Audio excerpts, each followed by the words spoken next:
Taste the Daily. Pudukkottai மாவட்டம் பொன்னமராவதி பேரூராட்சி அலுவலகத்தில் பயோமெட்ரிக் அடையாள அட்டை வழங்கக் கோரி சாலையோர வியாபாரிகள் காத்திருப்பு போராட்டத்தில் ஈடுபட்டனர். கடந்த 1.5 ஆண்டுகளுக்கு முன்பு பயோமெட்ரிக் அடையாள அட்டை வழங்க கணக்கெடுக்கப்பட்ட நிலையில் தயாராக உள்ள அட்டைகள் இதுவரை வழங்கப்படவில்லை என காத்திருப்பு போராட்டத்தின் போது வியாபாரிகள் குற்றம் சாட்டினர். பயோமெட்ரிக் அடையாள அட்டை இல்லாததால் தங்களால் வங்கிக் கடன் வாங்க முடியவில்லை எனவும் வியாபாரிகள் வேதனை தெரிவித்தனர். காஞ்சிபுரம் மாவட்டம் ஸ்ரீபெரும்புதூர் அருகே சமையல் எரிவாயு சிலிண்டர் வெடித்து குடிசை வீடு தீயில் கருகியது. பெண்ணலூர் பகுதியில் செல்வம் என்பவர் தனது குடும்பத்தினருடன் குடிசை வீட்டில் வசித்து வந்தார்.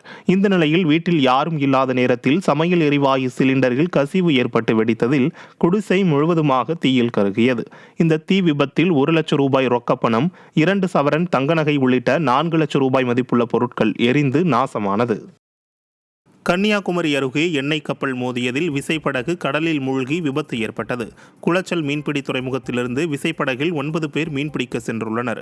இவர்கள் குளச்சல் பகுதியிலிருந்து 20 நாட்டிக்கல் மைல் தொலைவில் தெற்கு பகுதியில் மீன்பிடித்துக் கொண்டிருந்த போது அவ்வழியாக வந்த கப்பல் மோதி விசைப்படகு கடலில் மூழ்கியது.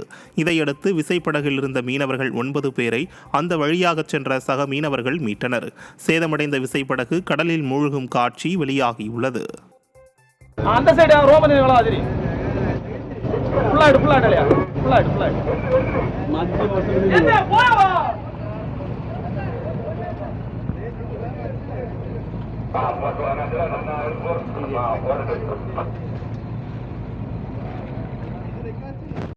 விழுப்புரம் மாவட்டம் திண்டிவனம் அருகே வெள்ள நிவாரணம் வழங்காத ஸ்டாலின் அரசை கண்டித்து பொதுமக்கள் சாலை மறியலில் ஈடுபட்டனர்.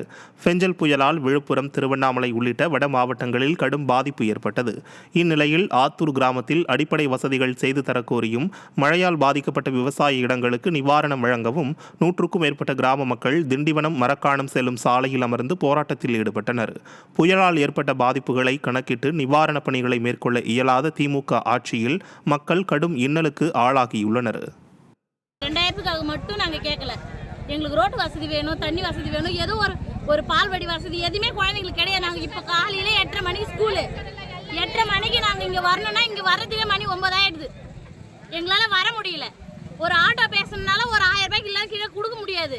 எங்களுக்கு அந்த அளவுக்கு எங்களுக்கு வசதி இல்லை.